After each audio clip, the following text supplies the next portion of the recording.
구독과 좋아요, 알림 설정은 성경 말씀 전달에 큰 힘이 됩니다. 성경 말씀을 전하는 재생 속도는 일반적인 속도입니다. 너무 빠르거나 너무 느리신 분들은 화면 오른쪽 상단의 톱니바퀴 모양을 누르시고 재생 속도에서 조절하여 들어주시면 편안하게 들으실 수 있습니다. 주님의 은혜와 축복에 감사드리며 간절한 마음으로 말씀 시작해 보겠습니다. 마음을 여는 시간. 하나님의 말씀 앞에 머물다. 오늘 하루도 정말 수고 많으셨습니다. 아침부터 저녁까지 쉴 틈 없이 달려온 여러분, 이제 잠시 멈춰 서도 괜찮습니다. 해야 할 일들, 마음속 걱정들, 내일에 대한 불안들을 잠시 내려놓아도 됩니다. 이 시간만큼은 세상의 모든 소음에서 벗어나 고요히 하나님의 말씀 앞에 머물러 봅니다. 요한복음은 네 복음서 중에서도 가장 독특한 복음서입니다. 마태복음, 마가복음, 누가복음이 예수님의 행적을 기록했다면 요한복음은 예수님이 누구신지를 깊이 있게 증거합니다. 특별히 요한복음은 말씀이신 예수님을 선포하며 시작됩니다. 오늘 우리는 이 놀라운 진리 앞에 함께 서보려 합니다. 요한복음 1장 1절.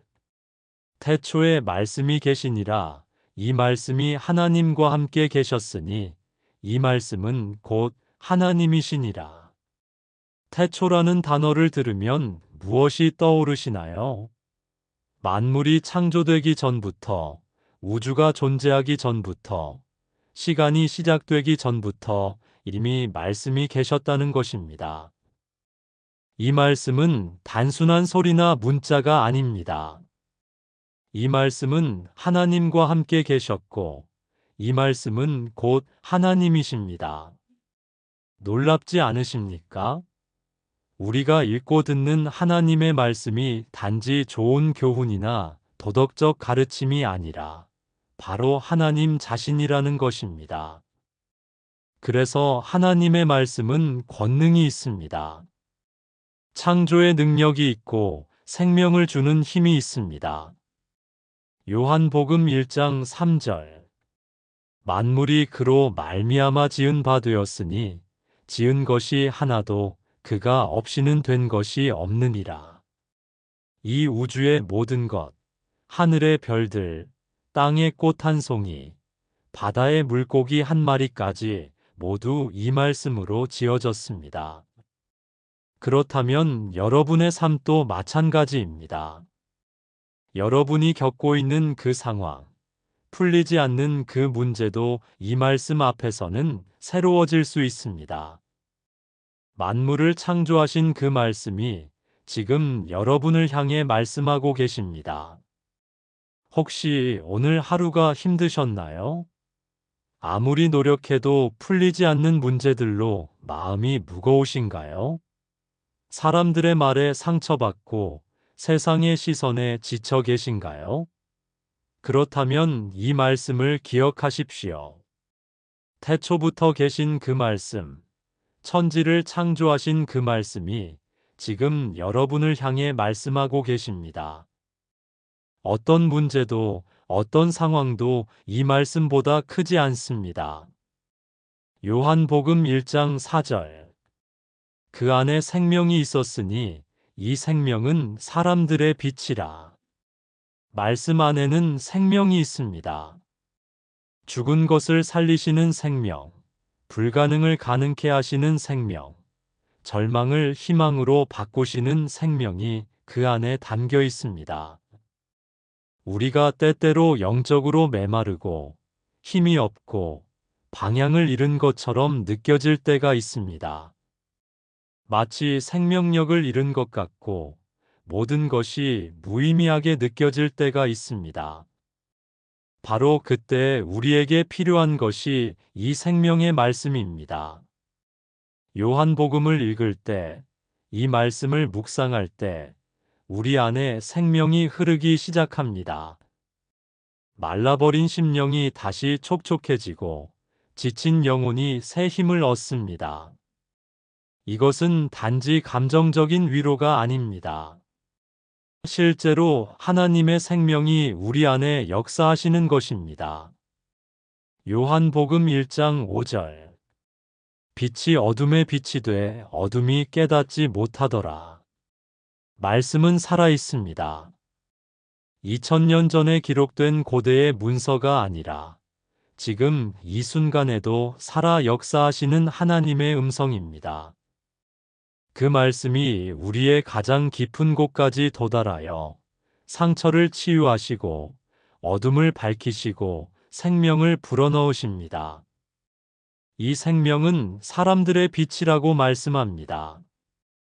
빛은 어둠을 몰아냅니다. 빛은 길을 보여줍니다. 빛은 두려움을 사라지게 합니다. 우리 삶에 어둠이 있습니까? 앞이 보이지 않는 캄캄한 터널 같은 시간을 지나고 계십니까? 말씀의 빛이 여러분의 발걸음을 비춰줄 것입니다. 어둠이 아무리 깊어도 빛 앞에서는 물러갈 수밖에 없습니다. 요한복음 1장 14절. 말씀이 육신이 되어 우리 가운데 거하심에 우리가 그의 영광을 보니 아버지의 독생자의 영광이요 은혜와 진리가 충만하더라. 놀라운 진리입니다. 태초부터 계셨던 그 말씀이 육신이 되어 우리 가운데 오셨습니다. 그분이 바로 예수 그리스도이십니다. 하나님의 말씀이 사람이 되셔서 우리와 함께 사시고 우리의 아픔을 아시고 우리를 사랑하시고 우리를 위해 십자가에 달리셨습니다. 이것이 요한복음이 우리에게 전하는 첫 번째 메시지입니다. 말씀이신 예수님, 그분 안에 생명이 있고 그분이 우리의 빛이십니다. 은혜와 진리가 충만하신 그분이 지금도 우리 가운데 계십니다. 사랑하는 여러분, 오늘도 하나님은 말씀으로 우리의 하루를 새롭게 시작하게 하십니다. 아침에 눈을 뜨면 말씀으로, 하루를 살아가면서 말씀으로, 밤에 잠들기 전에도 말씀으로 우리를 인도하십니다. 말씀 안에 거할 때 우리는 생명의 빛 가운데 걸어갈 수 있습니다. 그렇다면 우리는 어떻게 해야 할까요? 먼저 말씀 앞에 겸손히 나아가야 합니다. 내 생각, 내 판단, 내 경험을 내려놓고 주님, 말씀해 주옵소서. 주의 종이 듣겠나이다라고 기도하는 마음으로 말씀을 대해야 합니다.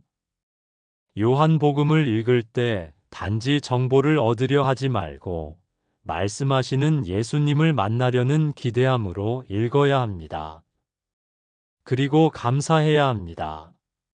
하나님께서 우리에게 요한복음을 주셨다는 것, 이 말씀을 통해 우리가 예수님이 누구신지 알 수 있다는 것, 말씀 안에서 생명과 빛을 누릴 수 있다는 것이 얼마나 큰 은혜입니까? 수많은 사람들이 하나님을 알지 못하고 말씀 없이 살아가고 있습니다. 하지만 우리에게는 이 귀한 요한복음의 말씀이 있습니다. 이것만으로도 충분히 감사할 이유가 됩니다. 그리고 확신하십시오. 말씀으로 하루를 시작하는 여러분은 결코 길을 잃지 않을 것입니다. 말씀 안에 거하는 여러분은 생명의 능력을 경험하게 될 것입니다. 말씀의 빛을 따라가는 여러분은 어둠을 두려워하지 않아도 됩니다. 이것은 막연한 희망이 아니라 하나님의 약속입니다. 요한복음 1장은 우리에게 이렇게 선포합니다. 말씀이 곧 하나님이시고 그 말씀 안에 생명이 있으며 그 생명이 우리의 빛이라고 말입니다. 그리고 그 말씀이 육신이 되어 우리 가운데 거하셨다고 말입니다. 이것이 우리 믿음의 시작입니다. 오늘 밤, 그리고 내일 아침, 요한복음의 말씀으로 여러분의 하루를 시작하십시오. 아침에 일어나 가장 먼저 요한복음을 펼치십시오. 단 한 구절이라도 좋습니다. 그 말씀을 마음에 새기고 하루 종일 묵상하십시오. 그러면 여러분은 말씀이 정말로 살아있고 생명을 주고 빛이 된다는 것을 경험하게 될 것입니다. 안심하십시오. 태초부터 계신 말씀, 만물을 창조하신 그 말씀이 여러분과 함께 하십니다. 그 말씀 안에는 여러분이 필요로 하는 모든 것이 있습니다. 생명도, 빛도, 희망도, 능력도 모두 그 안에 있습니다. 여러분은 혼자가 아닙니다. 말씀이신 예수님이 여러분과 함께 계십니다. 이제 조용히 마음을 모아봅니다. 말씀이신 예수님께서 오늘도 여러분과 함께 하십니다. 그 말씀 안에 거하며 생명의 빛을 따라 하루를 살아가시기 바랍니다. 하나님의 사랑. 독생자를 주신 이유. 하나님의 사랑은 얼마나 크고 깊을까요? 그 사랑의 깊이를 가장 명확하게 보여주는 구절이 바로 요한복음 3장 16절입니다. 이 말씀은 작은 성경, 복음의 심장이라 불립니다. 전 세계 수많은 사람들이 이 한 구절을 통해 하나님을 만났고 구원을 받았습니다. 오늘 우리는 이 익숙한 말씀을 다시 한번 깊이 묵상하며 하나님의 사랑이 얼마나 구체적이고 개인적인지를 발견하게 될 것입니다. 요한복음 3장 16절.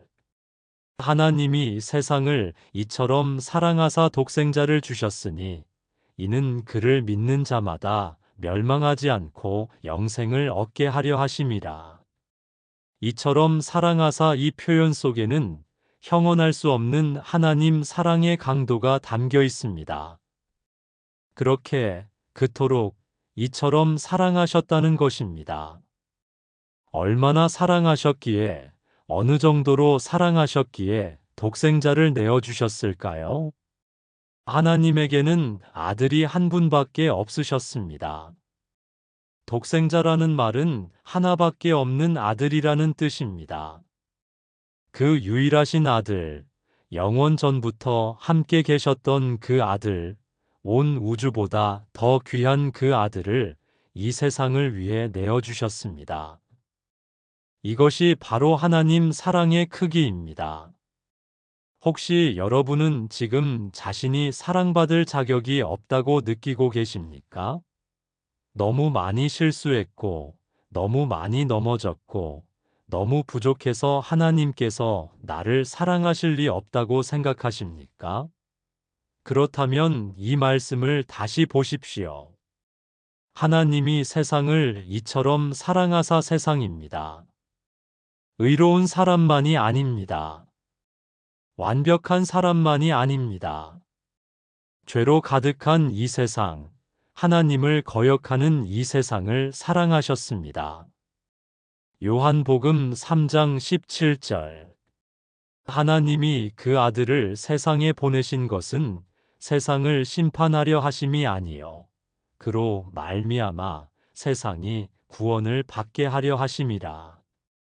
여기에 하나님의 마음이 더욱 분명하게 드러납니다. 하나님의 목적은 심판이 아니라 구원입니다. 정죄가 아니라 생명입니다. 예수님께서 이 땅에 오신 이유는 우리를 벌하기 위함이 아니라 우리를 살리기 위함이었습니다. 생각해 보십시오. 만약 하나님께서 이 세상을 심판하기 원하셨다면 굳이 아들을 보내실 필요가 없으셨습니다. 그냥 공의로운 판결만 내리시면 되었을 것입니다. 그러나 하나님은 그렇게 하지 않으셨습니다. 대신 아들을 보내셔서 그 아들이 우리를 대신해 심판을 받게 하시고 우리에게는 구원의 길을 열어주셨습니다. 우리가 죄인임에도 불구하고 하나님은 우리를 포기하지 않으셨습니다. 우리가 연약함에도 불구하고 하나님은 우리를 사랑하셨습니다. 우리가 하나님을 떠났어도 하나님은 우리를 찾아오셨습니다. 이것이 바로 하나님의 사랑입니다. 요한복음 3장 18절. 그를 믿는 자는 심판을 받지 아니하는 것이요 믿지 아니하는 자는 이미 심판을 받은 것이 이는 하나님의 독생자의 이름을 믿지 아니하였음이니라. 믿는 자마다 이 말씀에 주목해 보십시오. 여기에는 제한이 없습니다. 어떤 사람, 어떤 배경, 어떤 과거를 가진 사람이든 상관없습니다. 믿는 자는 누구든지 멸망하지 않고 영생을 얻습니다. 부자도 가난한 사람도 배운 사람도 배우지 못한 사람도 젊은이도 노인도 의로운 사람도 죄인도 모두 포함됩니다. 이것은 놀라운 은혜입니다. 구원은 우리의 행위로 얻는 것이 아니라 믿음으로 받는 선물입니다. 우리가 무엇을 했는지가 중요한 것이 아니라 예수님을 믿는지가 중요합니다. 우리가 얼마나 완벽한지가 아니라 우리가 누구를 신뢰하는지가 중요합니다. 혹시 오늘 여러분의 마음이 무겁습니까? 과거의 실수들이 여러분을 괴롭힙니까? 자책감과 죄책감에 시달리고 계십니까? 그렇다면 이 말씀을 기억하십시오. 하나님은 여러분을 심판하려고 예수님을 보내신 것이 아닙니다. 여러분을 구원하시려고 보내셨습니다. 요한복음 3장 36절. 아들을 믿는 자에게는 영생이 있고 아들에게 순종하지 아니하는 자는 영생을 보지 못하고 도리어 하나님의 진노가 그 위에 머물러 있느니라. 영생은 먼 미래의 것만이 아닙니다.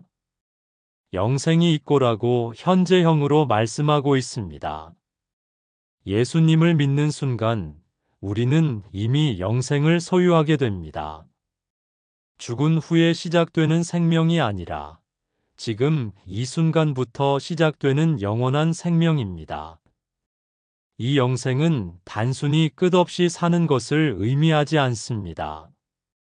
그것은 하나님과의 관계 속에서 사는 삶, 하나님을 아는 삶, 하나님의 사랑 안에서 사는 삶을 의미합니다. 시간의 길이만이 아니라 삶의 질이 완전히 달라지는 것입니다. 사랑하는 여러분, 오늘도 주님은 여러분을 사랑하십니다. 이것은 감정이 아니라 사실입니다. 여러분이 어떤 기분인지, 어떤 상태인지와 상관없이 하나님의 사랑은 변하지 않습니다. 여러분이 무엇을 했든, 어떤 실수를 했든, 그 사랑은 여전히 여러분을 향하고 있습니다. 독생자를 내어주신 그 사랑, 심판이 아닌 구원을 위해 아들을 보내신 그 사랑이 오늘도 여러분을 감싸고 있습니다. 이 단순하지만 강력한 진리를 오늘 다시 붙잡아 봅니다. 하나님은 나를 사랑하신다. 이것만으로도 충분합니다. 그렇다면 우리는 어떻게 해야 할까요? 먼저 이 사랑을 받아들여야 합니다. 하나님의 사랑은 이미 우리를 향해 있습니다. 우리가 할 일은 그것을 거부하지 않고 받아들이는 것입니다. 예수님을 믿는다는 것은 바로 이 사랑을 받아들이는 것입니다. 그리고 감사해야 합니다. 하나님께서 독생자를 내어주시기까지 우리를 사랑하셨다는 사실에 감사해야 합니다. 이 감사는 우리의 삶을 변화시킵니다. 감사하는 마음으로 하루를 시작할 때 우리는 어떤 상황에서도 하나님의 사랑을 기억할 수 있습니다. 그리고 확신하십시오. 이 사랑은 결코 끝나지 않습니다. 요한복음 13장 1절은 이렇게 말씀합니다. 자기 사람들을 사랑하시되 끝까지 사랑하시니라. 하나님의 사랑에는 끝이 없습니다. 중도에 포기하시는 일이 없습니다. 시작하신 사랑을 끝까지 완성하십니다. 안심하십시오. 여러분이 넘어져도 실수해도 연약해도 하나님의 사랑은 변하지 않습니다. 그 사랑은 여러분의 행위에 달려있지 않고 하나님의 본성에 달려있기 때문입니다. 하나님은 사랑이시고 그 사랑으로 여러분을 끝까지 사랑하실 것입니다. 오늘 이 말씀을 마음에 새기십시오. 하나님이 세상을 이처럼 사랑하사 독생자를 주셨으니 이것이 복음의 핵심입니다. 이것이 우리가 붙잡아야 할 진리입니다. 하나님의 사랑, 그 크고 깊은 사랑이 오늘도 여러분과 함께합니다. 세상의 빛, 어둠을 밝히시는 예수님. 어둠은 두렵습니다. 앞을 볼 수 없고 방향을 잃게 만듭니다. 어둠 속에서는 한치 앞도 분간할 수 없고 어디로 가야 할지 알 수 없습니다. 우리의 삶에도 때때로 어둠이 찾아옵니다. 질병의 어둠, 실패의 어둠, 외로움의 어둠, 절망의 어둠 속에서 우리는 길을 잃곤 합니다. 마치 터널 속을 걷는 것처럼 언제 이 어둠이 끝날지 알 수 없을 때가 있습니다. 아무리 애를 써도 상황이 나아지지 않고 아무리 노력해도 빛이 보이지 않을 때가 있습니다. 바로 그때 예수님은 선포하십니다. 나는 세상의 빛이니. 그분은 어떤 어둠도 뚫고 들어오시는 빛이십니다. 오늘 우리는 그 빛 되신 예수님을 묵상합니다. 요한복음 8장 12절. 나는 세상의 빛이니 나를 따르는 자는 어둠에 다니지 아니하고 생명의 빛을 얻으리라. 예수님은 세상의 빛이라고 선포하십니다. 특정 지역의 빛이나 특정 사람의 빛이 아닙니다. 온 세상을 비추시는 빛이십니다. 동쪽에 사는 사람에게도 서쪽에 사는 사람에게도 부자에게도 가난한 사람에게도 모든 사람에게 비추시는 빛이십니다. 이 말씀은 예수님께서 초막절에 하신 말씀입니다. 초막절 기간 동안 예루살렘 성전에는 거대한 등불이 켜졌습니다. 그 빛이 예루살렘 전체를 밝혔다고 합니다. 바로 그 순간 그 빛 앞에서 예수님께서 말씀하셨습니다. 나는 세상의 빛이니. 성전의 등불은 한시적입니다. 기름이 떨어지면 꺼집니다. 축제가 끝나면 사라집니다. 하지만 예수님은 영원히 꺼지지 않는 빛이십니다.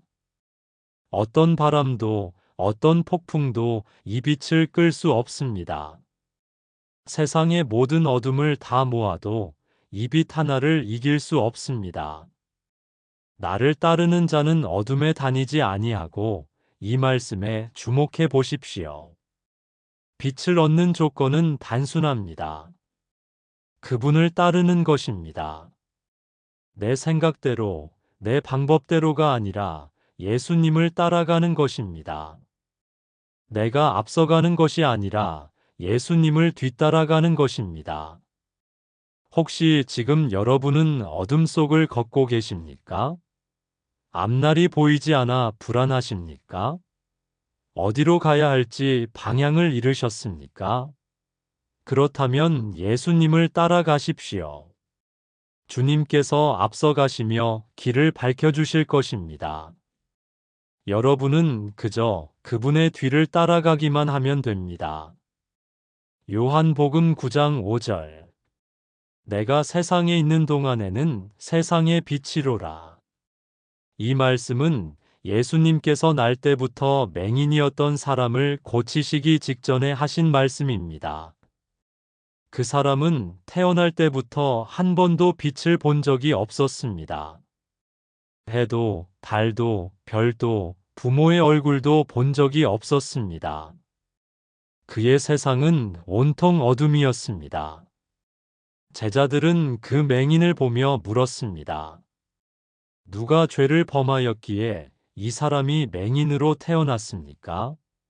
하지만 예수님의 관심은 과거의 원인이 아니라 현재의 치유에 있었습니다. 예수님은 그 사람의 눈에 진흙을 바르시고 실로암 못에 가서 씻으라고 하셨습니다. 그가 씻고 돌아왔을 때 그는 보게 되었습니다. 빛 되신 예수님을 만난 사람은 변화됩니다. 어둠 속에 있던 사람이 빛을 보게 됩니다. 절망 속에 있던 사람이 희망을 발견합니다. 길을 잃었던 사람이 방향을 찾습니다. 이것이 빛 되신 예수님께서 하시는 일입니다. 요한복음 12장 46절. 나는 빛으로 세상에 왔나니 물은 나를 믿는 자로 어둠에 거하지 않게 하려 함이로라. 예수님께서 이 땅에 오신 목적이 분명히 드러납니다. 우리를 어둠에서 건져내시기 위함입니다. 우리가 어둠에 거하지 않게 하시기 위함입니다. 이것이 바로 예수님께서 세상에 오신 이유입니다. 어둠에 거한다는 것은 단순히 밝지 않다는 의미가 아닙니다. 그것은 두려움 속에 사는 것, 방향 없이 방황하는 것, 소망 없이 살아가는 것을 의미합니다.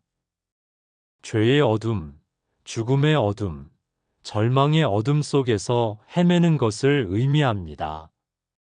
하지만 예수님을 믿는 자는 더 이상 그런 어둠에 거하지 않습니다. 왜냐하면 우리 안에 빛이 계시기 때문입니다. 예수님께서 우리와 함께 하시기 때문입니다. 우리 밖의 환경이 아무리 어두워도 우리 안에는 빛이 있습니다. 사랑하는 여러분, 혹시 지금 어둠 속을 지나고 계십니까?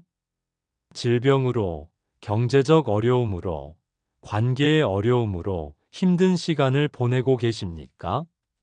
그렇다면 이 말씀을 기억하십시오. 예수님은 세상의 빛이십니다. 여러분의 어둠보다 더 밝은 빛이십니다. 어둠이 아무리 깊어도 괜찮습니다. 빛이 오면 어둠은 물러갈 수밖에 없습니다. 어둠은 빛 앞에서 결코 이길 수 없습니다. 작은 촛불 하나만 켜도 어둠은 사라지기 시작합니다. 하물며 세상에 빛이신 예수님께서 여러분과 함께 하신다면 어떤 어둠이 여러분을 이길 수 있겠습니까? 절망하지 마십시오. 지금 비록 터널 속을 지나는 것 같아도 그 터널에는 반드시 끝이 있습니다. 주님께서 여러분을 그 어둠 가운데 홀로 두지 않으실 것입니다. 그분은 여러분과 함께 그 터널을 걸어가시며 앞길을 밝혀주실 것입니다. 그렇다면 우리는 어떻게 해야 할까요? 먼저 예수님께 나아가야 합니다. 내 힘으로 어둠을 이기려 하지 말고 빛 되신 예수님께 나아가야 합니다. 날 때부터 맹인이었던 사람이 예수님께 나아왔을 때 눈을 뜨게 되었듯이 우리도 예수님께 나아갈 때 빛을 보게 됩니다. 그리고 예수님을 따라가야 합니다. 내 방법, 내 계획을 내려놓고 주님의 인도하심을 따라가야 합니다. 때로는 그 길이 이해되지 않을 수도 있습니다. 진흙을 눈에 바르고 실로암 못에 가라는 주님의 말씀처럼 이상하게 보일 수도 있습니다.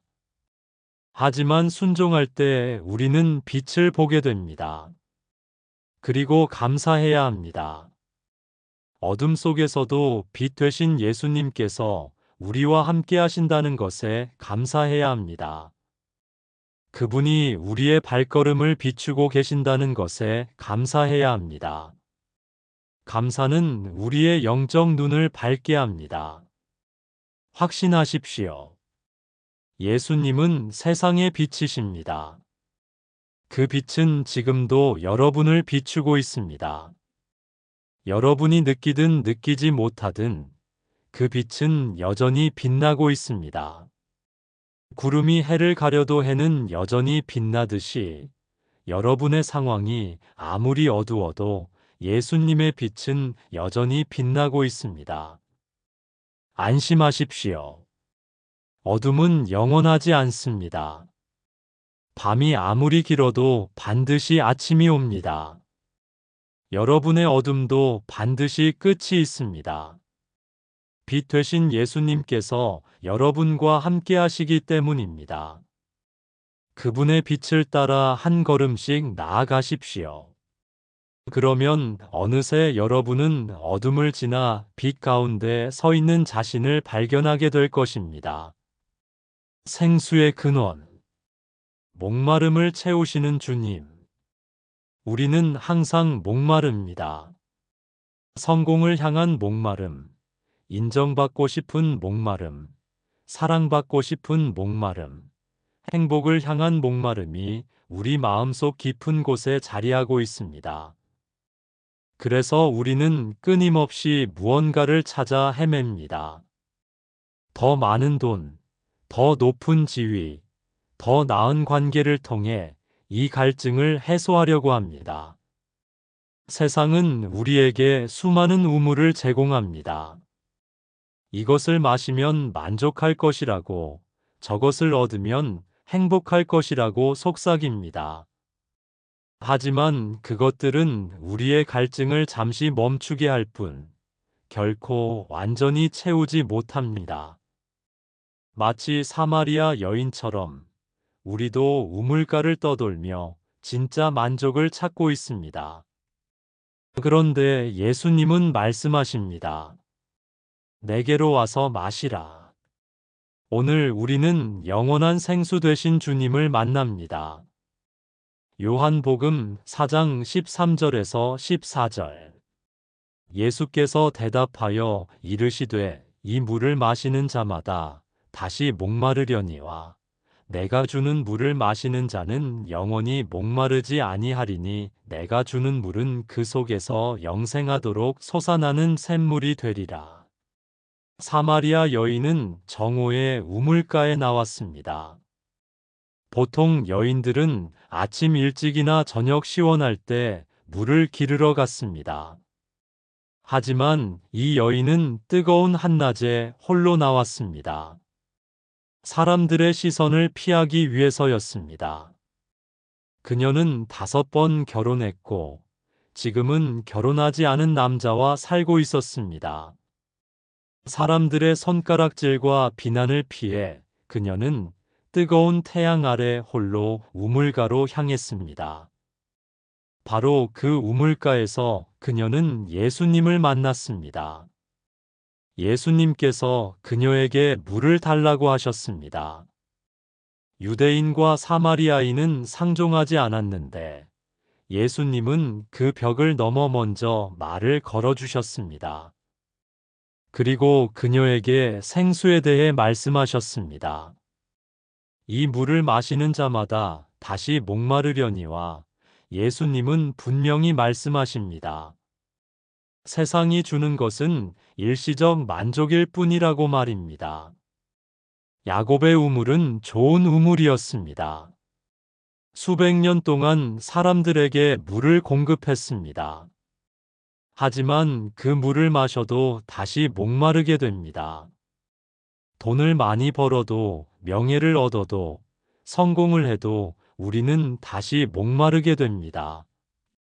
처음에는 만족스러워 보이지만 시간이 지나면 또다시 허전함이 찾아옵니다. 더 많은 것이 필요하고 더 큰 성취가 필요합니다. 이것이 세상이 주는 물의 특징입니다. 내가 주는 물을 마시는 자는 영원히 목마르지 아니하리니 하지만 예수님이 주시는 물은 다릅니다. 그것은 영원히 목마르지 않게 하는 물입니다. 한 번 마시면 끝나는 것이 아니라 그 속에서 영생하도록 솟아나는 샘물이 됩니다. 이것이 얼마나 놀라운 약속입니까? 예수님을 만나면 우리 안에 샘물이 생깁니다. 그 샘물은 마르지 않고 계속해서 솟아납니다. 우리가 노력해서 물을 끌어올리는 것이 아니라 저절로 솟아나는 샘물입니다. 이것이 예수님께서 주시는 생수의 특징입니다. 요한복음 7장 37절에서 38절. 명절 끝날 곧 큰 날에 예수께서 서서 외쳐 이르시되 누구든지 목마르거든 내게로 와서 마시라.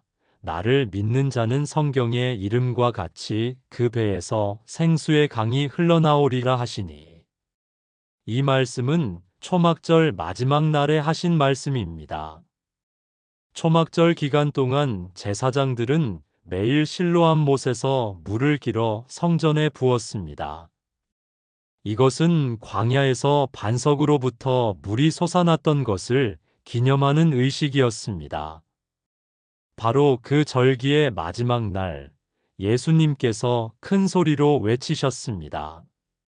누구든지 목마르거든 내게로 와서 마시라. 누구든지 여기에는 제한이 없습니다. 부자든 가난한 사람이든 의로운 사람이든 죄인이든 유대인이든 이방인이든 상관없습니다. 목마른 자는 누구든지 예수님께 올 수 있습니다. 사마리아 여인처럼 복잡한 과거를 가진 사람도, 세리처럼 사람들에게 미움받는 사람도, 창기처럼 죄로 얼룩진 사람도 모두 올 수 있습니다. 내게로 와서 마시라. 예수님은 우리를 초대하십니다. 억지로 끌어오시는 것이 아니라 초대하십니다. 우리가 해야 할 일은 단순합니다. 예수님께 나아가는 것입니다. 내 힘으로 갈증을 해결하려 하지 말고 예수님께 나아가는 것입니다. 더 놀라운 것은 그 다음입니다. 그 배에서 생수의 강이 흘러나오리라. 예수님을 믿는 사람은 단지 받기만 하는 것이 아닙니다. 그 사람의 배에서 생수의 강이 흘러나옵니다. 샘물이 아니라 강입니다. 강은 샘보다 훨씬 더 큽니다. 샘은 한 사람을 만족시킬 수 있지만 강은 많은 사람을 만족시킬 수 있습니다. 예수님 안에 거할 때 우리는 받는 자에서 흘려보내는 자가 됩니다. 우리가 받은 생수가 다른 사람에게도 흘러갑니다. 우리를 통해 다른 사람들도 생수를 맛보게 됩니다. 이것이 예수님을 믿는 사람의 삶입니다. 요한복음 4장 10절. 예수께서 대답하여 이르시되 네가 만일 하나님의 선물과 또 내게 물 좀 달라 하는 이가 누구인 줄 알았더라면 내가 그에게 구하였을 것이요 그가 생수를 내게 주었으리라. 생수는 하나님의 선물입니다. 우리가 돈을 주고 사는 것이 아닙니다. 우리의 노력으로 얻는 것이 아닙니다. 우리의 자격으로 받는 것이 아닙니다. 그것은 선물입니다. 하나님께서 우리에게 거저 주시는 선물입니다. 사마리아 여인은 자신이 누구를 만났는지 몰랐습니다. 만약 알았다면 먼저 구했을 것입니다. 우리도 마찬가지입니다. 예수님이 누구신지, 예수님이 무엇을 주실 수 있는지 알면 우리는 간절히 구하게 됩니다. 사랑하는 여러분, 오늘 무엇이 여러분을 목마르게 합니까? 무엇이 여러분의 마음을 허전하게 합니까? 세상의 것으로 채우려고 애쓰고 계십니까? 그렇다면 이제 예수님께로 오십시오. 그분만이 여러분의 영혼의 갈증을 채우실 수 있습니다. 그렇다면 우리는 어떻게 해야 할까요? 먼저 우리의 목마름을 인정해야 합니다. 사마리아 여인은 자신이 목마르다는 것을 알았습니다. 그래서 물을 기르러 나왔습니다. 우리도 우리의 영적 갈증을 인정해야 합니다. 그리고 예수님께 나아가야 합니다.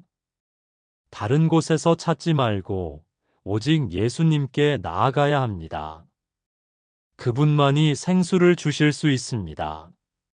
사마리아 여인이 우물가에서 예수님을 만났듯이 우리도 예수님을 만나야 합니다. 그리고 마셔야 합니다. 생수가 앞에 있어도 마시지 않으면 소용없습니다. 예수님을 믿고 받아들여야 합니다. 그분의 말씀을 듣고 순종해야 합니다. 그럴 때 우리 안에 생수의 강이 흐르기 시작합니다. 확신하십시오. 예수님은 생수의 근원이십니다. 그분 안에서 우리는 진정한 만족을 찾을 수 있습니다. 세상이 줄 수 없는 평안과 기쁨을 누릴 수 있습니다. 그리고 우리를 통해 다른 사람에게도 그 생수가 흘러갈 수 있습니다. 안심하십시오. 예수님께 나아오는 자를 주님은 결코 내쫓지 않으십니다. 여러분의 과거가 어떻든, 여러분의 현재가 어떻든 상관없습니다. 목마른 마음으로 나아오는 자에게 주님은 생수를 주십니다. 오늘 그 생수를 마시고 영원히 목마르지 않는 은혜를 누리시기 바랍니다.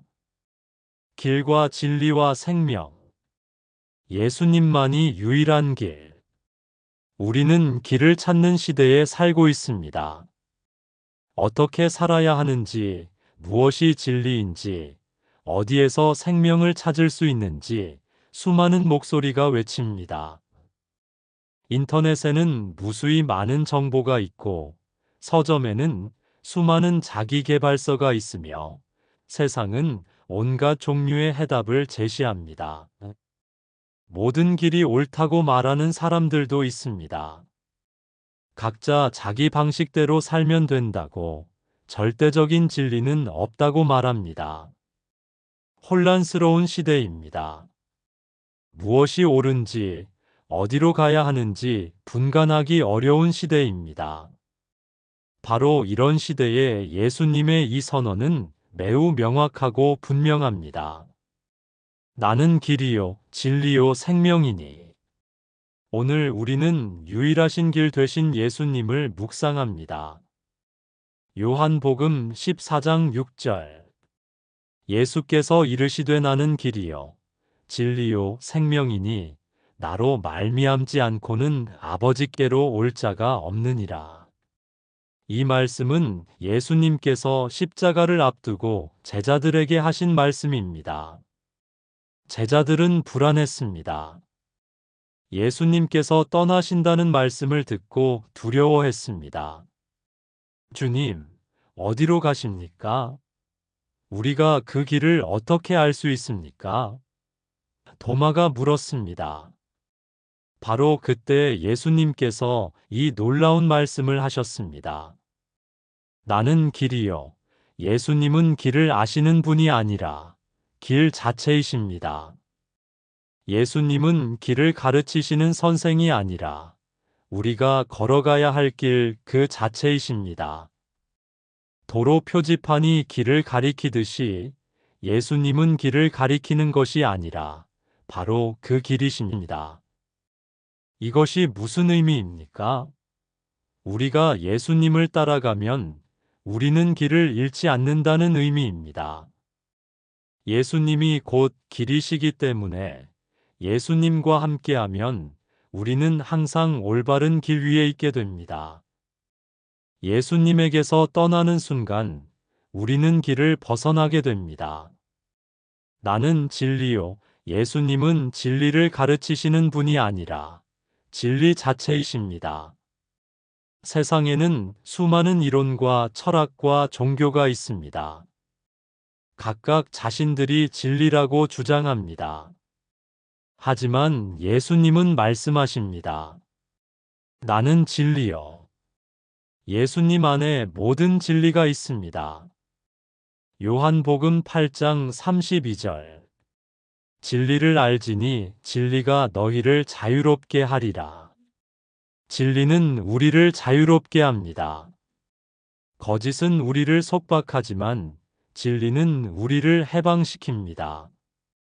예수님이라는 진리를 알 때 우리는 죄의 속박에서 자유로워지고 두려움의 속박에서 자유로워지며 세상의 가치관에서 자유로워집니다.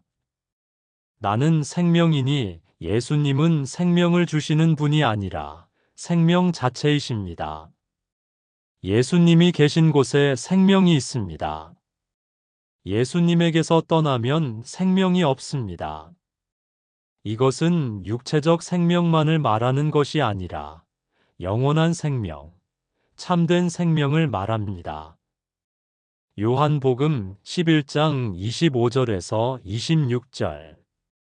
예수께서 이르시되 나는 부활이요 생명이니 나를 믿는 자는 죽어도 살겠고 무릇 살아서 나를 믿는 자는 영원히 죽지 아니하리니 이것을 내가 믿느냐. 예수님은 나사로가 죽었을 때 이 말씀을 하셨습니다. 죽음 앞에서도 예수님은 생명이십니다. 죽음이 끝이 아닙니다. 예수님을 믿는 자는 죽어도 살 것이기 때문입니다. 이것이 예수님 안에 있는 생명의 능력입니다. 나로 말미암지 않고는 아버지께로 올 자가 없느니라. 이 말씀이 배타적으로 들릴 수 있습니다. 하지만 이것은 사실은 가장 포용적인 말씀입니다. 왜냐하면 누구든지 어떤 배경을 가진 사람이든 어떤 과거를 가진 사람이든 예수님을 통하면 하나님께 나아갈 수 있다는 약속이기 때문입니다. 요한복음 10장 9절. 내가 문이니 누구든지 나로 말미암아 들어가면 구원을 받고 또 들어가며 나오며 꼴을 얻으리라. 예수님은 문이십니다. 문은 들어가는 통로입니다. 예수님이라는 문을 통해 들어가는 자는 구원을 받습니다. 그리고 들어가며 나오며 꼴을 얻습니다. 이것은 안전과 자유와 공급을 의미합니다. 문 안으로 들어가면 우리는 안전합니다. 밖의 위험으로부터 보호받습니다. 들어가며 나오는 것은 자유를 의미합니다. 갇혀 있는 것이 아니라 자유롭게 출입할 수 있습니다. 꼴을 얻는다는 것은 필요한 것이 공급된다는 의미입니다. 예수님 안에는 우리가 필요로 하는 모든 것이 있습니다. 요한복음 10장 10절. 도둑이 오는 것은 도둑질하고 죽이고 멸망시키려는 것뿐이요. 내가 온 것은 양으로 생명을 얻게 하고 더 풍성히 얻게 하려는 것이라. 예수님께서 오신 목적이 분명합니다. 우리에게 생명을 주시고 그것도 풍성한 생명을 주시기 위함입니다. 겨우 살아가는 생명이 아니라 넘치도록 풍성한 생명입니다. 기쁨이 넘치고 평안이 넘치고 사랑이 넘치는 생명입니다. 세상은 많은 길을 제시합니다. 이 길로 가면 성공할 것이라고, 저 길로 가면 행복할 것이라고 말합니다. 하지만 하나님께로 가는 길은 오직 예수 그리스도뿐입니다. 다른 길은 없습니다. 예수님만이 유일한 길이십니다. 이것이 교만한 주장이 아닙니다. 이것은 사실입니다. 예수님만이 우리의 죄 문제를 해결하실 수 있습니다. 예수님만이 십자가에서 우리를 대신해 죽으셨습니다. 예수님만이 부활하셔서 죽음을 이기셨습니다. 그러므로 예수님만이 우리를 하나님께로 인도하실 수 있습니다. 사랑하는 여러분, 혹시 길을 잃으셨습니까? 어디로 가야 할지 방향을 잃으셨습니까? 무엇이 진리인지 혼란스러우십니까? 생명력을 잃고 메마른 삶을 살고 계십니까? 그렇다면 예수님께로 오십시오. 그분이 길이요, 진리요, 생명이십니다. 그렇다면 우리는 어떻게 해야 할까요? 먼저 예수님을 믿어야 합니다. 예수님이 길이요, 진리요, 생명이심을 믿어야 합니다. 다른 곳에서 답을 찾지 말고 오직 예수님 안에서 찾아야 합니다. 그리고 예수님을 따라가야 합니다. 예수님이 길이심으로 우리는 그 길을 따라가야 합니다. 내 방법대로가 아니라 예수님의 방법대로, 내 생각대로가 아니라 예수님의 뜻대로 살아가야 합니다. 그리고 감사해야 합니다. 우리에게 길을 제시해 주신 것, 진리를 알게 해 주신 것, 생명을 주신 것에 감사해야 합니다.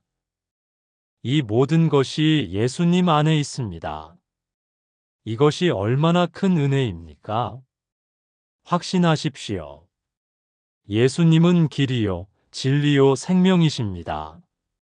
이 길을 따라가는 자는 결코 길을 잃지 않을 것입니다. 이 진리를 아는 자는 자유를 누릴 것입니다. 이 생명을 얻은 자는 풍성한 삶을 살 것입니다. 안심하십시오. 예수님이라는 문을 통해 들어가는 자는 안전하고 자유롭고 모든 필요가 채워집니다. 다른 길을 찾아 헤맬 필요가 없습니다. 예수님만이 하나님께로 가는 유일한 길이시기 때문입니다.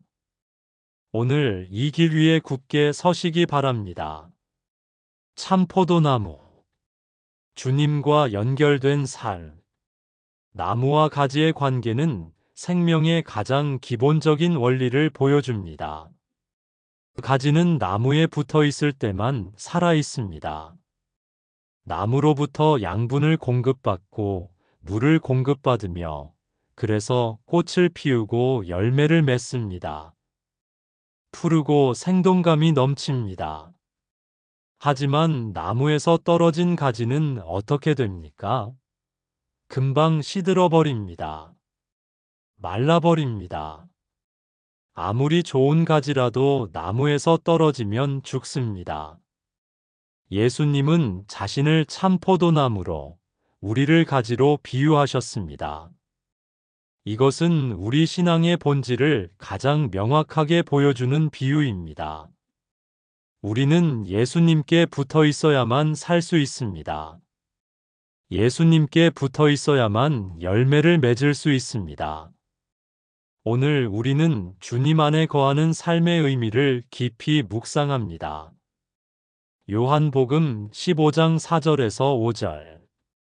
내 안에 거하라, 나도 너희 안에 거하리라. 가지가 포도나무에 붙어 있지 아니하면 스스로 열매를 맺을 수 없음같이 너희도 내 안에 있지 아니하면 그러하리라. 나는 포도나무요.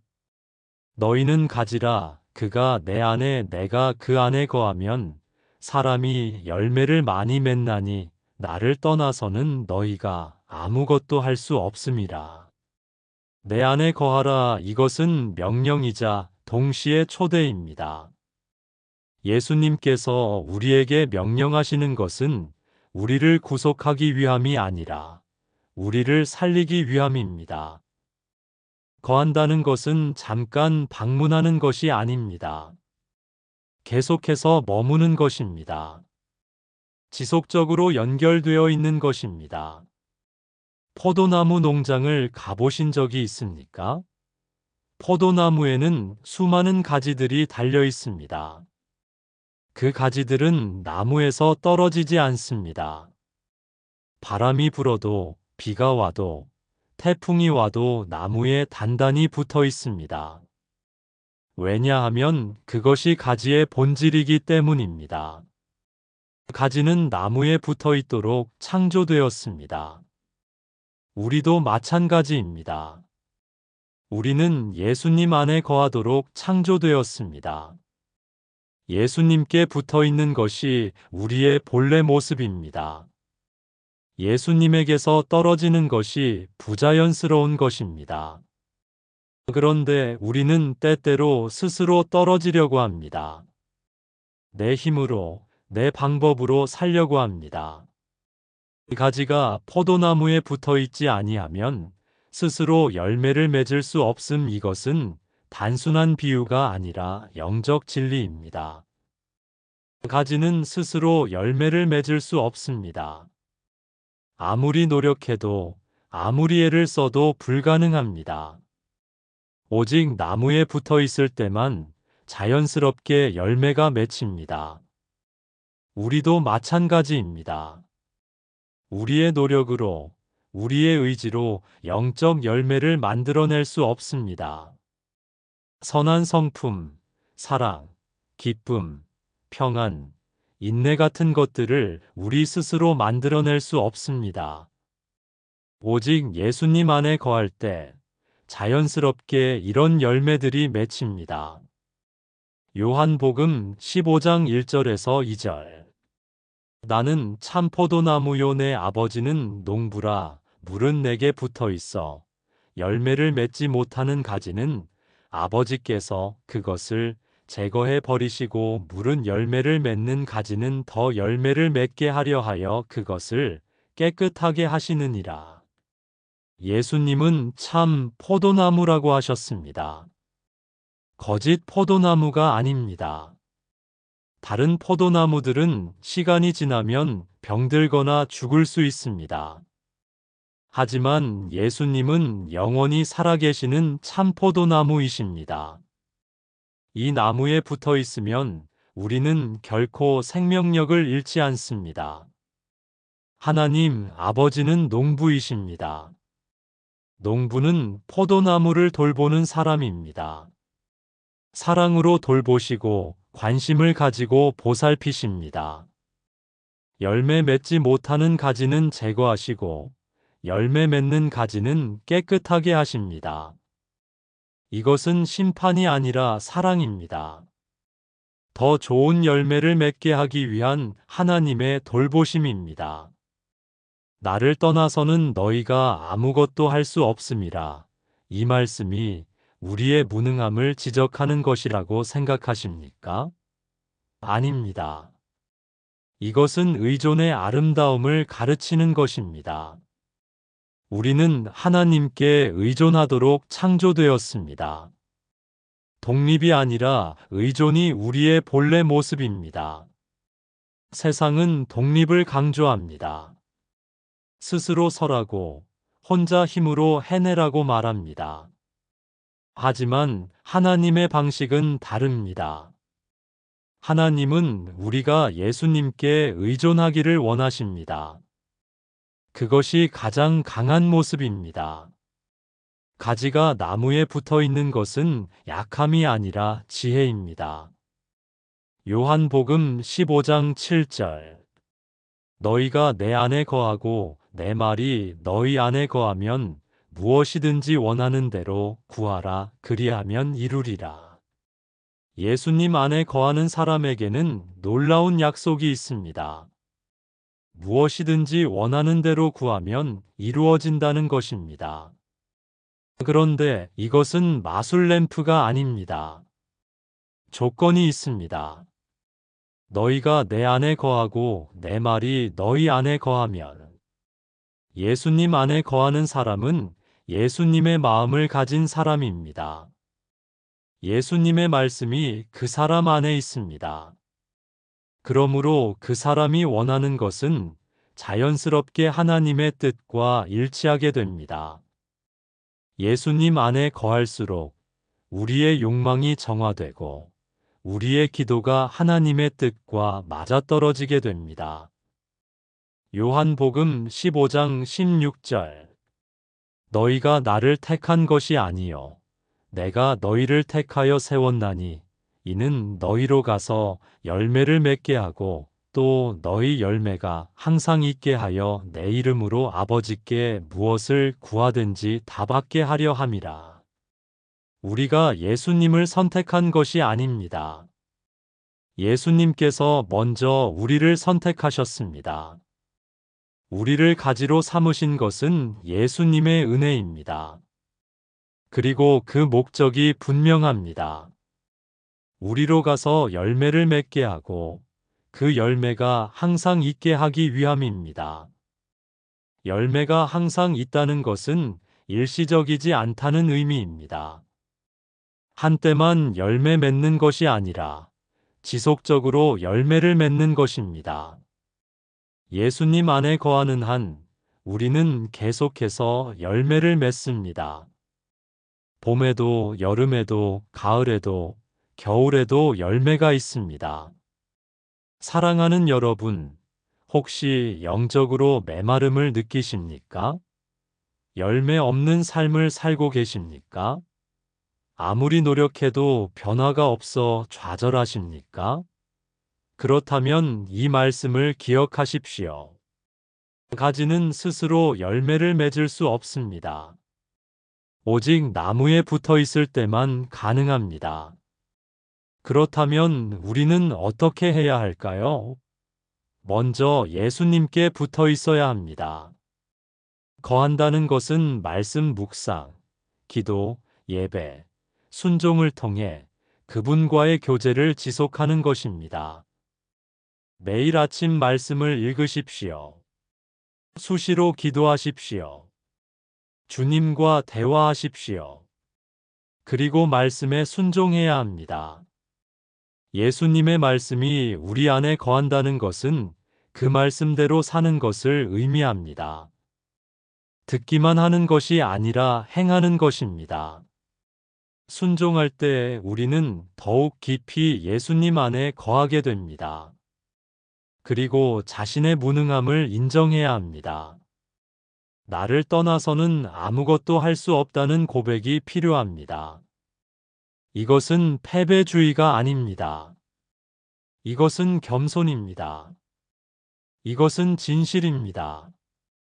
우리가 이것을 인정할 때 우리는 더욱 예수님께 의지하게 됩니다. 확신하십시오. 예수님께 붙어 있는 한 여러분의 삶은 메마르지 않습니다. 영적 생명력이 흐르고 자연스럽게 성령의 열매가 맺힙니다. 사랑, 기쁨, 평안, 오래 참음, 자비, 양선, 충성, 온유, 절제의 열매가 여러분의 삶에 나타날 것입니다. 안심하십시오. 여러분을 가지로 삼으신 예수님께서 여러분을 버리지 않으실 것입니다.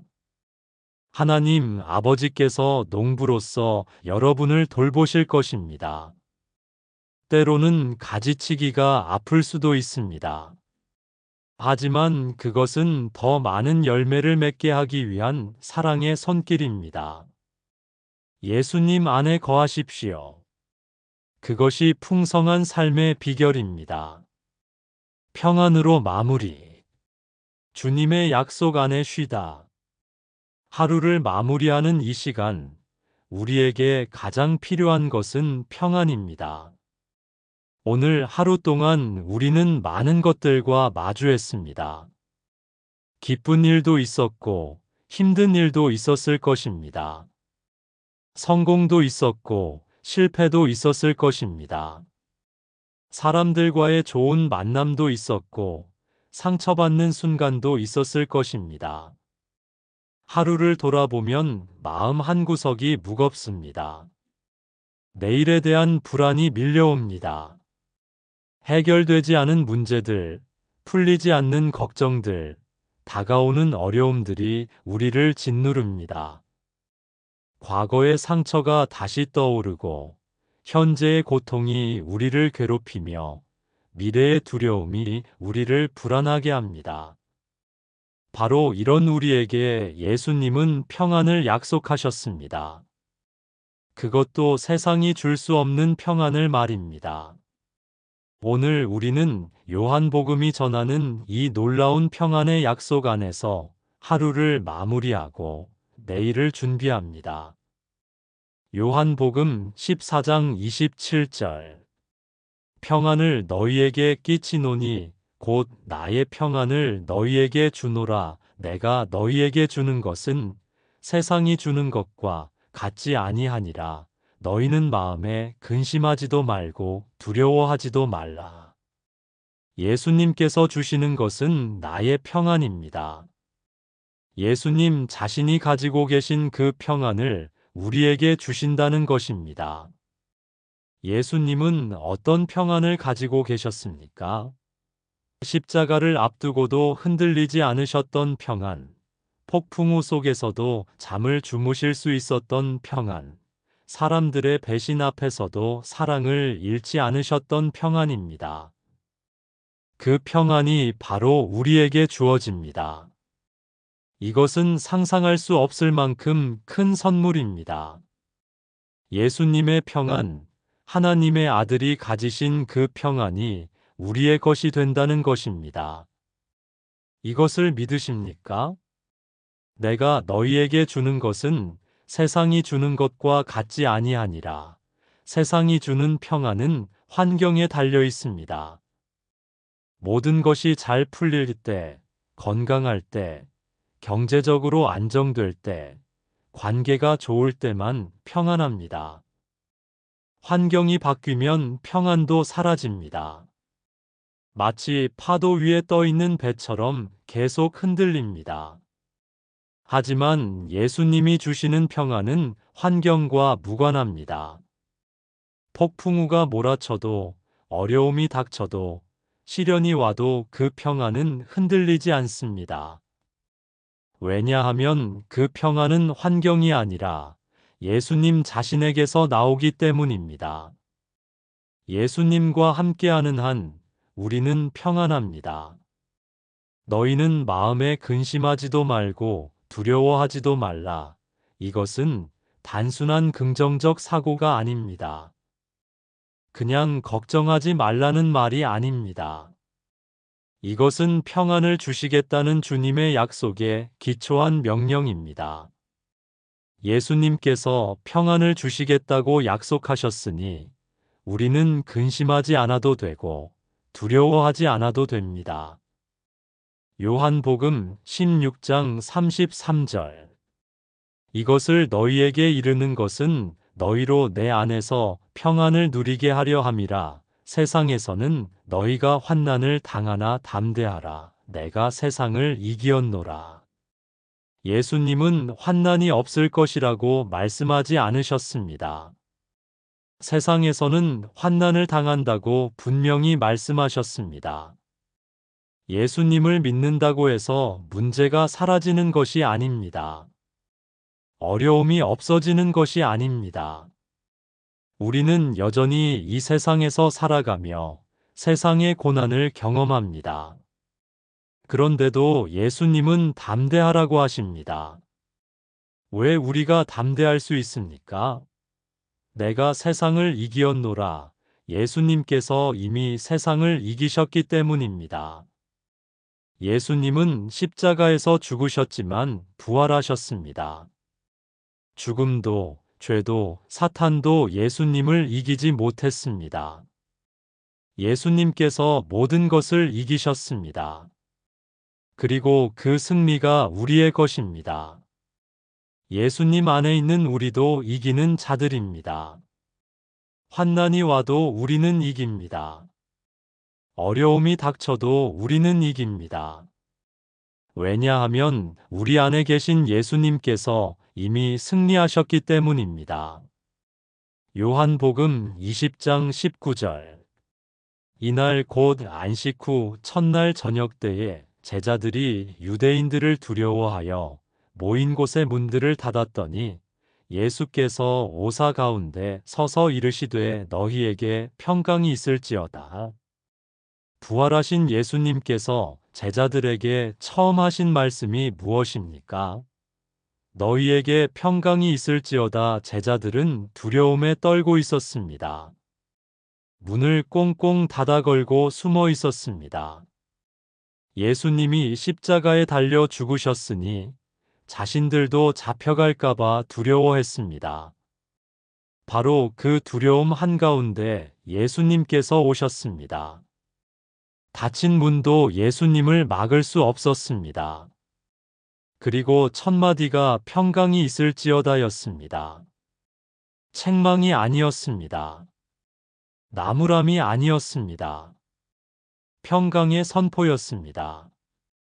요한복음 20장 21절. 예수께서 또 이르시되 너희에게 평강이 있을지어다. 아버지께서 나를 보내신 것 같이 나도 너희를 보내노라. 예수님은 평강을 2번 말씀하셨습니다. 한 번으로 부족해서가 아니라 그만큼 중요하기 때문입니다. 그리고 평강을 주신 후에 사명을 주셨습니다. 평강 없이는 사명을 감당할 수 없습니다. 평강이 있을 때 우리는 담대히 나아갈 수 있습니다. 사랑하는 여러분, 오늘 밤 여러분의 마음은 어떻습니까? 평안하십니까? 아니면 불안하십니까? 내일이 두렵습니까? 앞으로 다가올 일들이 걱정되십니까? 그렇다면 이 말씀을 붙잡으십시오. 예수님께서 여러분에게 평안을 주십니다. 오늘도, 내일도, 모레도 우리 인생의 모든 날들 동안 주님은 평안을 약속하십니다. 그 약속은 결코 변하지 않습니다. 환경이 바뀌어도, 상황이 달라져도 주님의 약속은 그대로입니다. 예수님 안에서 평안을 누리십시오. 그렇다면 우리는 어떻게 이 평안을 누릴 수 있을까요? 먼저 예수님께 나아가야 합니다. 평안은 예수님 안에 있습니다. 예수님 밖에서는 찾을 수 없습니다. 세상 것으로 평안을 얻으려 하지 말고 예수님께 나아가야 합니다. 그리고 말씀을 믿어야 합니다. 예수님께서 평안을 주신다고 약속하셨습니다. 이것을 믿어야 합니다. 내 감정이 아니라 하나님의 말씀을 믿어야 합니다. 불안한 감정이 밀려와도 주님의 약속을 붙잡아야 합니다. 그리고 근심과 두려움을 내려놓아야 합니다. 예수님께서 근심하지도 말고 두려워하지도 말라고 하셨습니다. 이것은 명령입니다. 우리가 순종해야 할 명령입니다. 의지적으로 근심을 내려놓고 두려움을 버려야 합니다. 그리고 평안을 선택해야 합니다. 확신하십시오. 예수님은 세상을 이기셨습니다. 그 승리가 우리의 것입니다. 우리가 겪는 어떤 환난도 예수님의 승리보다 크지 않습니다. 예수님께서 이미 이기셨으므로 우리도 이깁니다. 안심하십시오. 세상이 줄 수 없는 평안, 예수님의 평안이 여러분과 함께합니다. 오늘 밤 이 평안 안에서 쉬십시오. 내일에 대한 걱정을 내려놓으십시오. 과거의 상처를 치유받으십시오. 현재의 고통 속에서도 평안을 누리십시오. 요한복음이 우리에게 전해준 예수님, 말씀이신 예수님, 우리를 사랑하사 독생자를 주신 하나님, 세상의 빛 되신 예수님, 생수의 근원 되신 예수님, 길과 진리와 생명 되신 예수님, 참 포도나무 되신 예수님, 그 예수님께서 오늘도 우리에게 평안을 주십니다. 이 모든 진리 위에 주님은 우리에게 평안을 약속하셨습니다. 세상이 줄 수 없는 그 평안 안에서 오늘 밤 우리가 쉬게 하소서. 근심과 두려움을 내려놓고 주님의 약속을 붙잡게 하소서. 마무리 감사기도 드립니다. 사랑하는 주님, 요한복음의 말씀을 통해 오늘 우리의 영혼을 새롭게 하시니 감사합니다. 주님은 태초부터 계신 말씀이시며 우리를 이처럼 사랑하사 독생자를 주신 하나님이십니다. 주님은 어둠을 밝히시는 세상의 빛이시며 우리의 목마름을 채우시는 생수이십니다. 주님은 우리가 가야 할 유일한 길이요, 진리요, 생명이시며 우리가 붙어 있어야 할 참 포도나무이십니다. 이 모든 진리 위에 주님은 우리에게 평안을 약속하셨습니다. 세상이 줄 수 없는 그 평안 안에서 오늘 밤 우리가 쉬게 하소서. 근심과 두려움을 내려놓고 주님의 약속을 붙잡게 하소서. 내일도 모레도 우리 인생의 모든 날들 동안 주님 안에 거하며 주님의 사랑과 평안을 누리며 그 생명으로 살아가게 하소서. 오늘 하루도 우리와 함께 하신 주님께 감사드리며 내일도 주님의 인도하심을 구합니다. 우리의 잠든 시간에도 주님께서 우리를 지켜주시고 아침에 다시 눈 뜰 때 주님의 새로운 은혜로 하루를 시작하게 하소서. 주님 안에서 평안히 쉬게 하시고 주님의 평강이 우리의 마음과 생각을 지키시기를 기도합니다. 예수님의 이름으로 기도드립니다. 아멘. 시간이 허락할 때마다 우리 모두 주님의 은혜에 감사하며 기도하고 축복받는 하루가 되었으면 좋겠습니다. 감사합니다. 구독과 좋아요, 알림 설정은 성경 말씀 전달에 큰 힘이 됩니다.